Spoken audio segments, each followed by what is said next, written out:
Lanjut ke part 3, yaitu bagian yang B. Jelaskan apa yang diketahui mengenai teori bandul dan berikan contohnya. Yang kita ketahui itu teori bandul. Bandul itu ada 3 ya, ada 3 bandul. Yang dimana kalau misalkan kita menggerakkan bandul yang kanan, maka akan kembali lagi ke tengah. Atau sebaliknya, kita menggerakkan bandul yang tengah, maka akan kembali lagi ke tengah.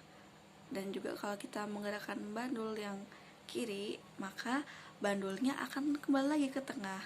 Nah, di Bimba ini seperti itu, metode penunjang itu variation skill sebagai yang di kiri dan kanan bandul, dan sedangkan yang di tengah itu kegiatan utama. Kalau di Bimba itu bermain baca-bacaan yang memiliki sifat selalu ke tengah, seperti bandul, dimana kegiatan utama lebih banyak dibanding kegiatan selingan.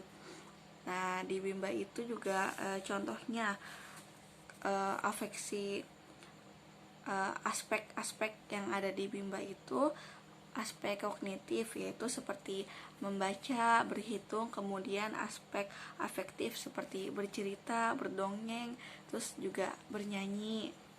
Itu ada di Bimba, seperti bernyanyi lagu Cinta Ananda, bernyanyi La Bimba, bernyanyi Mau Pulang gitu. Terus kemudian aspek psikomotorik ini ada psikomotorik halus dan kasar. Namun yang kasar itu seperti menari, itu tidak diajarkan di Bimba. Yang diajarkan di Bimba yaitu psikomotorik halus seperti menarik garis dan menulis. Kemudian apa tujuan penerapan teori jam bandul? Tujuannya agar anak tetap semangat, agar anak suka bermain sambil belajar. Karena prioritas utama anak usia dini yaitu bermain. Terus kemudian kapan motivator menerapkan teori jam bandul?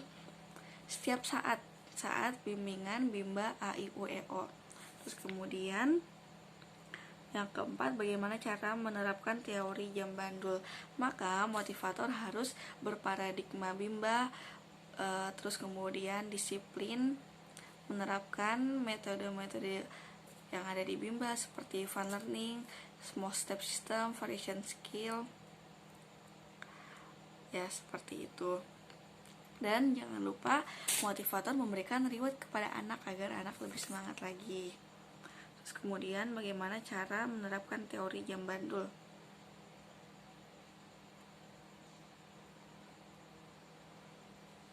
Dengan cara berparadigma Bimba, disiplin, menggunakan modul-modul yang udah disediakan oleh Bimba. Terus kemudian bagaimana jika motivator tidak menerapkan teori jam bandul?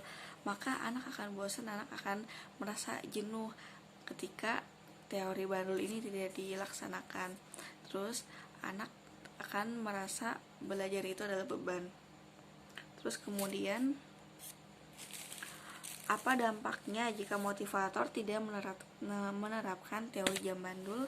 Maka anak akan merasa bosan belajar, anak akan membenci untuk belajar. Terus bisa juga nanti kedepannya anak merasa belajar itu adalah paksaan. Terima kasih dari saya. Wassalamualaikum warahmatullahi wabarakatuh.